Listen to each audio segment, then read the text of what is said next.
अस्सलाम वालेकुम। नई वीडियो के लिए चैनल को सब्सक्राइब ज़रूर कीजिए और बेल आइकन के बटन को दबा दीजिए। शुक्रिया।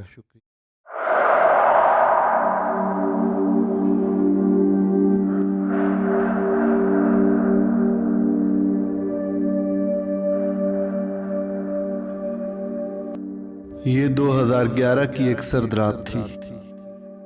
मैं और मेरी वाइफ कशमाला सो रहे थे। रात के 1 बजे मेरे दोस्त नूर की कॉल आई। हेलो उमर, मुझे बचा लो, ये मुझे मार डालेगी। मैं बहुत हैरान हुआ कि इसको क्या हुआ। मुझे लगा शायद ये मजाक कर रहा है। मैंने कहा, यार ये भी कोई वक्त है मजाक का? नहीं उमर, अल्लाह का वास्ता मुझे बचा लो। इस बार इसकी आवाज़ में अजीब सा खौफ था।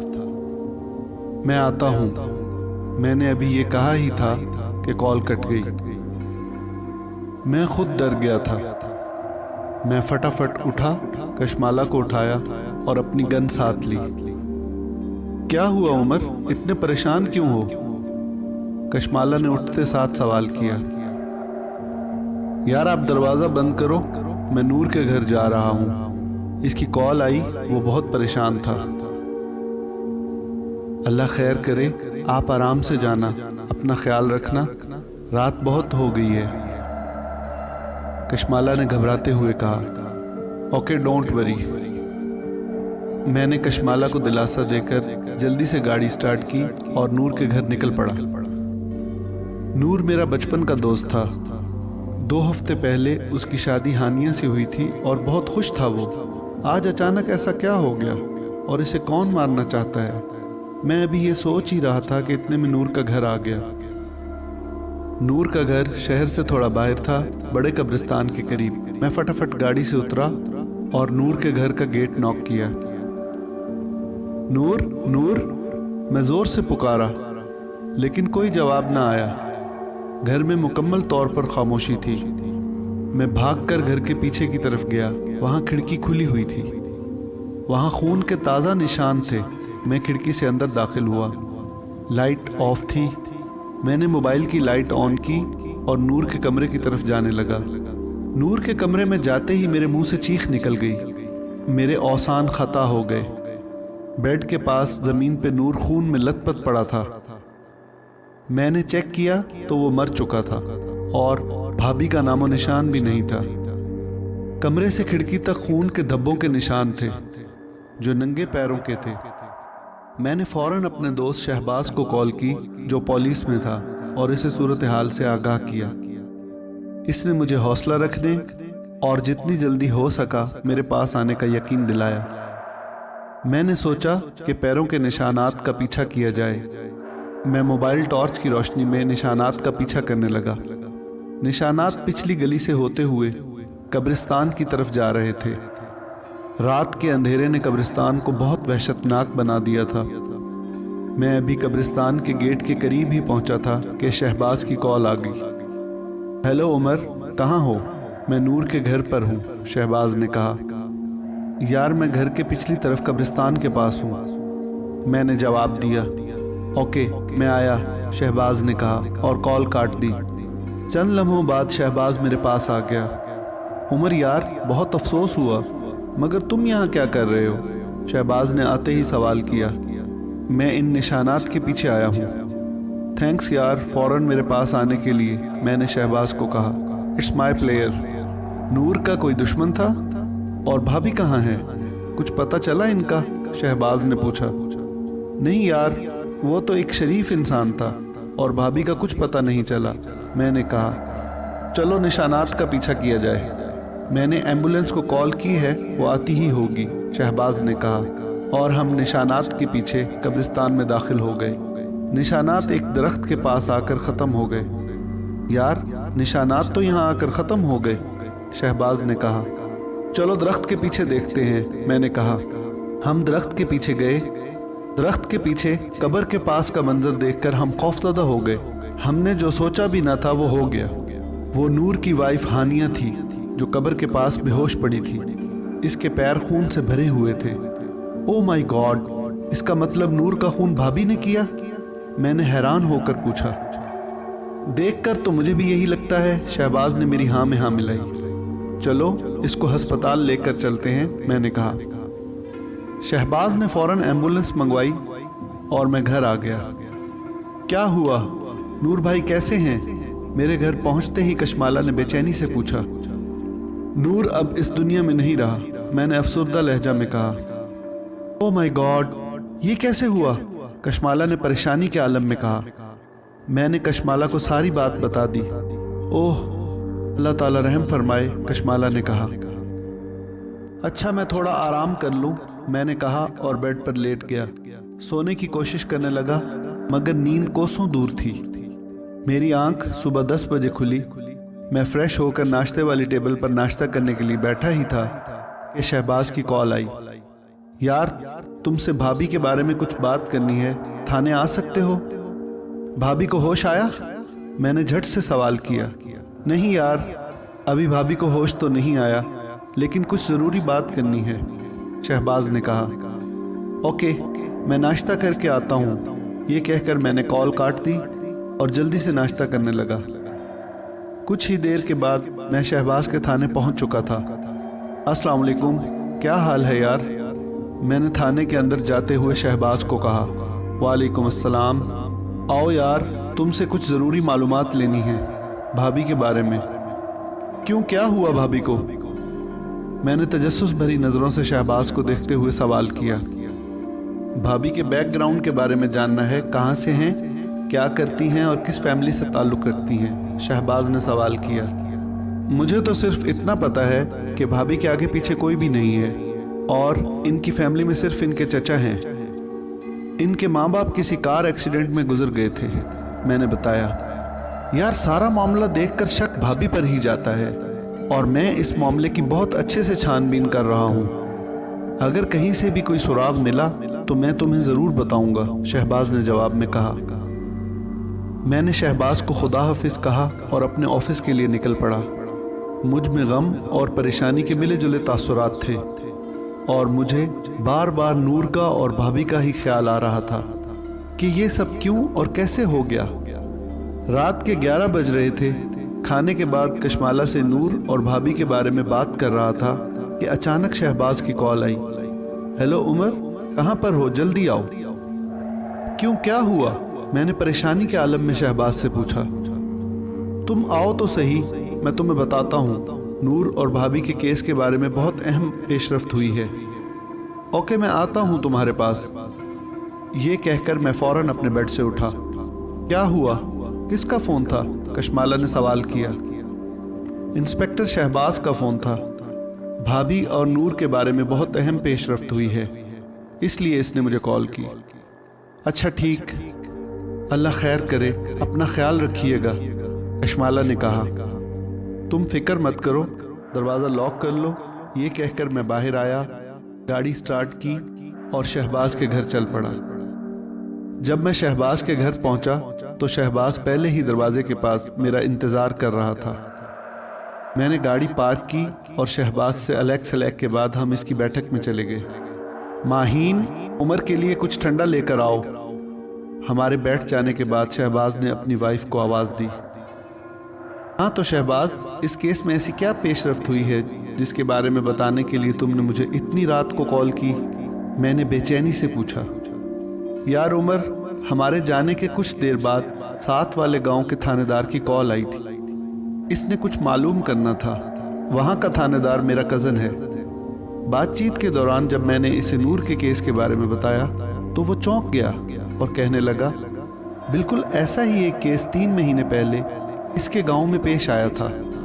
جو بندہ اس گاؤں میں قتل ہوا، اس کی شادی کو بھی ابھی بمشکل 2 ہفتے ہوئے تھے اور وہاں بھی ایسے ہی خون کے دھبوں کے نشانات پائے گئے تھے، لیکن وہاں سے ہمیں کوئی سراغ نہیں مل سکا۔ میں یہ سن کر فوراً اس کے پاس گیا اور اپنے کزن کے ساتھ مل کر آج سارا دن انویسٹیگیشن میں ہمیں یہ پتہ چلا ہے کہ پچھلے 3 سال میں ایسے 10 واقعات ہو چکے ہیں جس میں شادی کے 2 ہفتے کے بعد خاوند کی لاش ملتی ہے اور وہاں پر ایسے ہی خون کے دھبوں کے نشانات پائے جاتے ہیں۔ یہ سن کر میں چونک سا گیا اور مجھ پر ایک وحشت سی طاری ہو گئی۔ अस्सलाम वालेकुम उमर भाई, कैसे हैं आप? माहीन भाभी ने कमरे में दाखिल होते हुए कहा। अल्लाह का शुक्र है भाभी, मैं ठीक हूँ, आप सुनाएं, बच्चे कैसे हैं और आपकी तबीयत ठीक है? मैंने जवाब में कहा। अल्लाह का शुक्र है भाई, सब ठीक है, आप लोग आराम से बातें करें, मैं बच्चों को सुला के आती हूँ। भाभी ये कहकर कमरे से चली गई। शहबाज की इस बात ने मुझे बहुत चौंका दिया था। मुझे यकीन ही नहीं हो रहा था कि ऐसा भी हो सकता है। असल में जो पिछले वाक़यात हुए हैं, इनमें और नूर के वाक़े में कोई भी फ़र्क नहीं है। इनका घर भी आबादी से थोड़े फासले पर कब्रिस्तान के पास था और इनकी शादी भी यकायक ही हुई, शहबाज ने मजीद बताया। लेकिन यार, इस बात का क्या सबूत है कि वो हानिया भाभी ही थी? मैंने पूछा। मैं इस बार सबूत लेकर ही आया हूँ, ये कहकर शहबाज ने अपना मोबाइल निकाला और मुझे तस्वीर दिखाई। मैं और मेरा कज़न ये तस्वीर लेकर इन जगहों पर गए थे जहाँ पर ये वाक़यात हुए हैं, और वहाँ पर रहने वाले सब लोगों ने ही इस तस्वीर को पहचान लिया और हर गांव में इसका नाम अलग था। मेरे कज़न के गांव में इसका नाम सानिया, जबकि इससे पिछले गांव में इसने अपना नाम आयशा बताया था। मेरा दिमाग इस टाइम सुन्न हो चुका था और मुझे यकीन ही नहीं हो रहा था कि भाभी ऐसा भी कर सकती हैं। कल सुबह हम हॉस्पिटल चलेंगे और वहां जाकर देखेंगे, शहबाज ने कहा। मैंने परेशानी और हैरानी से मिले जुले तासुरात में शहबाज से इजाज़त ली और अपने घर आ गया। सारे रास्ते में मैं यही सोचता रहा। मेरे जहन में बहुत से सवालों ने जन्म लिया था। घर पहुंचकर मैंने कशमाला को इन सब बातों के बारे में बताया तो वो इस पर यकीन करने के लिए बिल्कुल भी तैयार न थी। हानिया भाभी तो शक्ल से बेहद मासूम और शरीफ थी और वो तो बहुत ही फर्माबरदार थी। वो ऐसा बिल्कुल भी नहीं कर सकती। यकीनन शहबाज भाई को कोई गलत फहमी हुई है, कशमाला ने कहा। नहीं यार, इस बार तो शहबाज के पास पक्के सबूत हैं और उन्होंने इसके बाद ही मुझे बुलाकर इन सब बातों के बारे में बताया और मैं इस वक्त शदीद हैरान हूँ। अब कल जाकर हम हॉस्पिटल में बाकी सारी बातों का पता लगाएंगे। जैसे तैसे करके मैंने ये रात गुजारी। सुबह सवेरे ही मैं शहबाज के घर गया और इसको साथ लिया और हम हॉस्पिटल पहुंचे। डॉक्टर साहिब, क्या हानिया को होश आया? शहबाज ने पूछा। वो बिल्कुल ठीक है और हमें उम्मीद है इनको 24 घंटों तक होश आ जाएगा, डॉक्टर ने कहा। यार, मुझे तो ये बात कुछ गड़बड़ लगती है। हमें चाहिए कि हम किसी बाबा जी से इस बारे में बात करें, मैंने शहबाज को कहा। ठीक है, मैं लेडी कांस्टेबल को छोड़ जाता हूँ और फिर हम चलते हैं। मेरे जानने वाले एक बाबा जी हैं, बाबा ताबिश जी, शहबाज ने कहा। लेडी कांस्टेबल के आ जाने के बाद हमने इसको भाभी के पास छोड़ा और गाड़ी लेकर पीर साहिब के पास निकल पड़े। जब हम वहाँ पहुँचे तो बाबा जी नमाज पढ़ रहे थे। हमने भी वज़ू किया और वहाँ पर नमाज अदा की। नमाज अदा करने के बाद हम बाबा जी के पास गए और सलाम दुआ करने के बाद इन्हें सारा वाक़या बताया। बाबा जी ने चंद लम्हों के लिए आंखें बंद की और मुंह ही मुंह में कुछ पढ़ने लगे। इसके बाद उन्होंने आंखें खोली और कहा, ये क्या मामला है, जाओ जाके पता लगाओ। फिर वो हमसे मुखातिब हुए। मैंने मौक्किल को भेजा है, थोड़ी देर इंतज़ार करें, इसके बाद सारे मामले का पता चल जाएगा। ये कहने के बाद बाबा जी अमल में मसरूफ़ हो गए और मैं और शहबाज वहाँ से बाहर आ गए। हमने सोचा कि कुछ खा लिया जाए। हम अपने साथ बर्गर लेकर आए थे। हमने वो खाना शुरू कर दिया। अभी हम बातों में मसरूफ़ ही थे कि अचानक शहबाज को हॉस्पिटल से डॉक्टर की कॉल आई। हेलो सर, एक बुरी खबर है, डॉक्टर ने घबराती हुई आवाज़ में शहबाज से बात की। क्या हुआ डॉक्टर, सब खैरियत तो है? हानिया ठीक तो हैं? सर, वो लेडी कांस्टेबल को मारकर यहाँ से भाग गई हैं और लेडी कांस्टेबल के जिस्म में खून का कतरा भी नहीं है। ओह माय गॉड, ये कैसे हुआ? आपने तो कहा था कि इसको कम से कम 24 घंटे के बाद होश आएगा, शहबाज ने डॉक्टर साहब को कहा। सर, मेरी भी समझ में नहीं आ रहा कि ये कैसे हो गया। इनकी हालत के मुताबिक इनको कम से कम 24 घंटे से पहले होश में आना नामुमकिन था, लेकिन ये सब कैसे हुआ किसी को नहीं पता, डॉक्टर ने डरी हुई आवाज़ में कहा। ओके, मैं कुछ देर में पहुंचता हूं, ये कहकर शहबाज ने कॉल काट दी। क्या हुआ? मैंने शहबाज को परेशानी के आलम में देखकर पूछा। यार, हानिया वहां से लेडी कांस्टेबल को मारकर भाग गई है, डॉक्टर साहब का फ़ोन आया था। ओह खुदाया, कितनी बुरी खबर है। न जाने अभी कितने मासूम लोगों की जान जाएगी। मैंने परेशानी के आलम में कहा। चलो बाबा जी के पास चलते हैं, शहबाज ने कहा, और हम वहाँ से बाबा जी के पास चले गए। आओ बच्चों, मैं तुम्हारा ही इंतज़ार कर रहा था, बाबा जी ने कहा।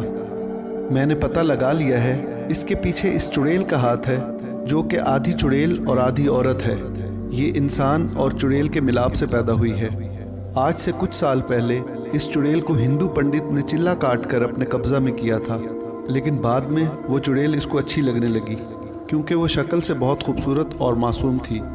चुड़ैल से इस वादे के साथ कि वो अपनी शक्तियों का इस्तेमाल नहीं करेगी, दोनों ने शादी कर ली। इसके बाद इनके मिलाप से ये बच्ची पैदा हुई। इस बच्ची के पैदा होने के चंद साल बाद इसके माँ बाप गुजर गए। इसके बाद इसके चचा ने इसको पाला। जैसे जैसे ये जवान होती गई, वैसे वैसे इससे चुड़ैल के आसार नमूदार होने लगे। इसका चचा इस बात से नावाकिफ़ है। ये शादी करती है तो शादी करने के कुछ दिनों के बाद अपने खामंद का खून पीकर अपनी प्यास बुझाती है और हफ्तों गायब रहती है। फिर कुछ दिनों के इंतज़ार के बाद अपने दूसरे शिकार की तलाश में निकल पड़ती है। तो इसका चचा बार बार इसकी शादी क्यों करवा देता है? मैंने भरे अंदाज में बाबा जी से पूछा। जब वो अपने खामन को मार कर भाग जाती है तो इसके बाद इसका चचा हफ्तों पुलिस थानों के चक्कर लगाता है। कुछ हफ्तों के बाद वो फिर अपनी भोली सी सूरत लेकर वापस आ जाती है। ये भी अपनी माँ की तरह खूबसूरत, मासूम और चालाक है, और लोग इसकी बातों में आ जाते हैं। इसका अंदाज इंतहाई मासूमाना होता है और हर बार कोई नई कहानी सुनाती है, जिसकी वजह से किसी को शक भी नहीं होता। इसका चचा पिछला गांव छोड़ कर आया था, क्योंकि 6 शादियों के बाद गांव वालों ने इसको मनहूस समझकर इनको गांव से निकाल दिया था। लेकिन इस बार ये कैसे पकड़ी गई? मैंने बाबा जी से सवाल किया।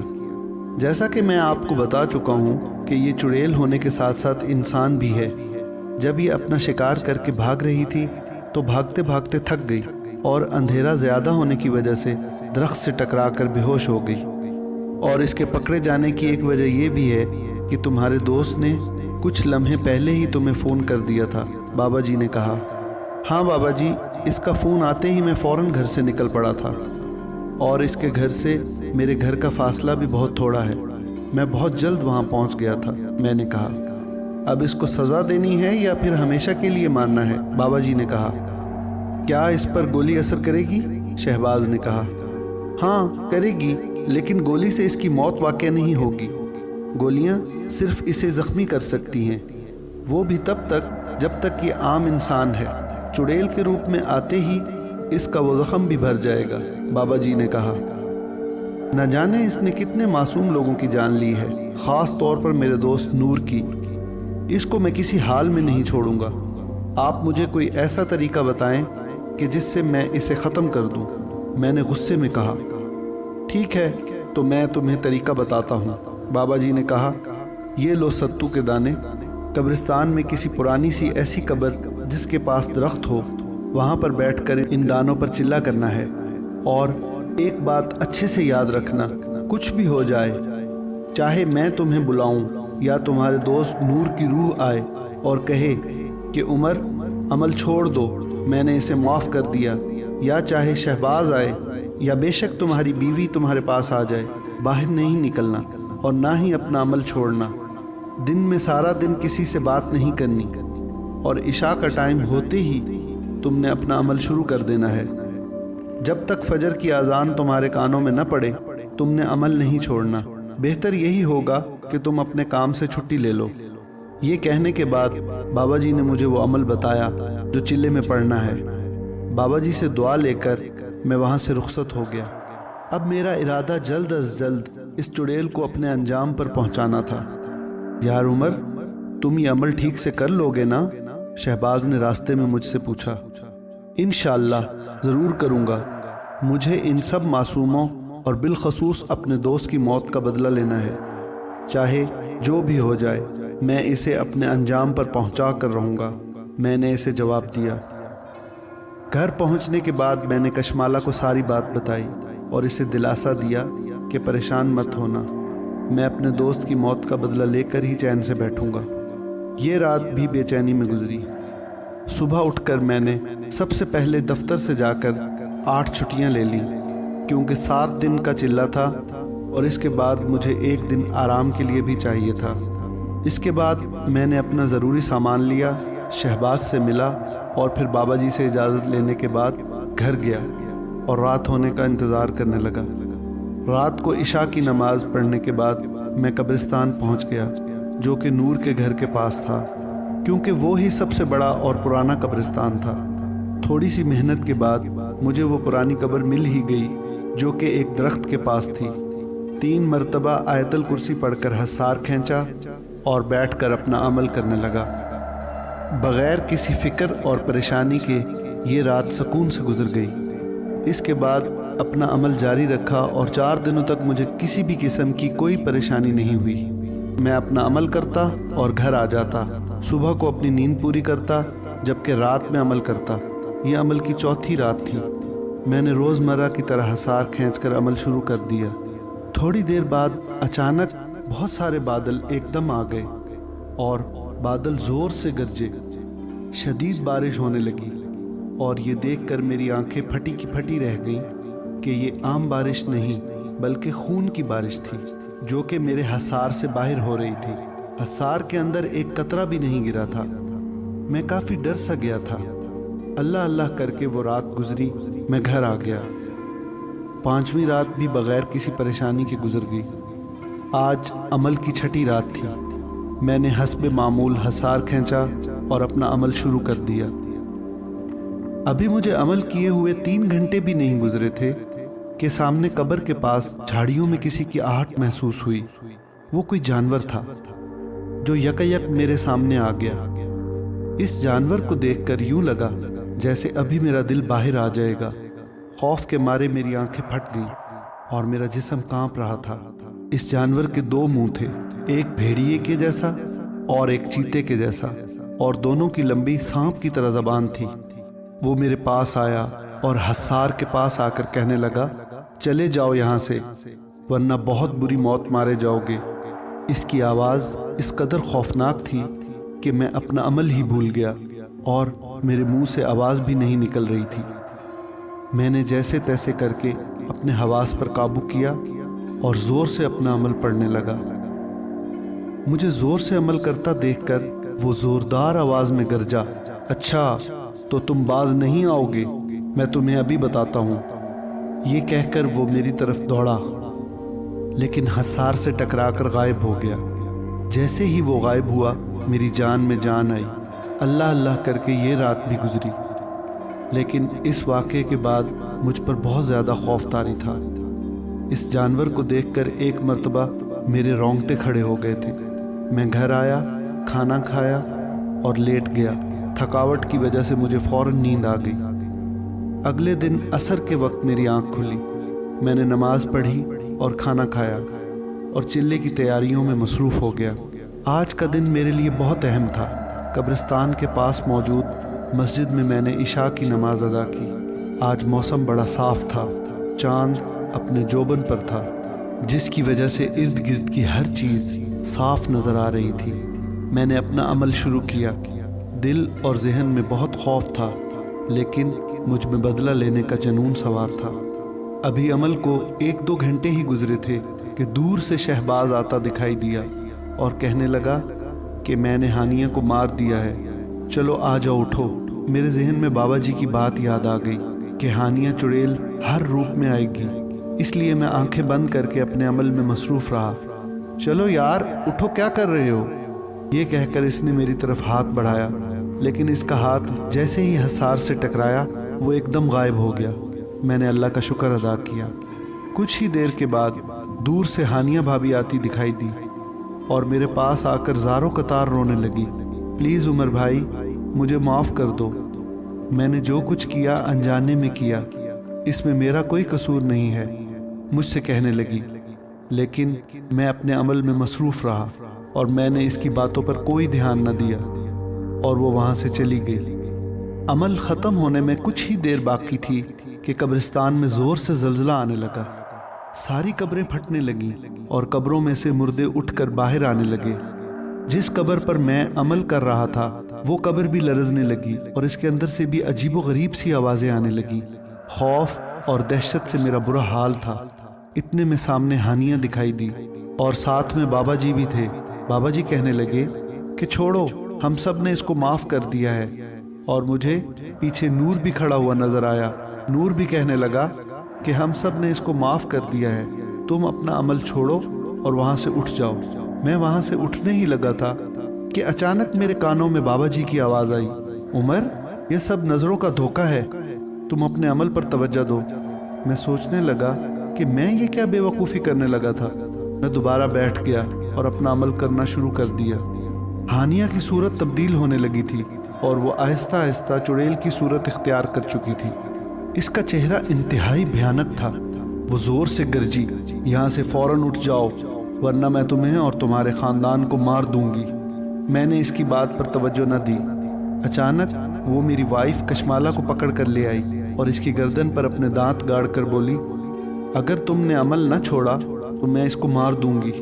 کشمالہ زور سے چلائی، پلیز عمر، مجھے بچا لو، یہ مجھے مار ڈالے گی، پلیز عمر۔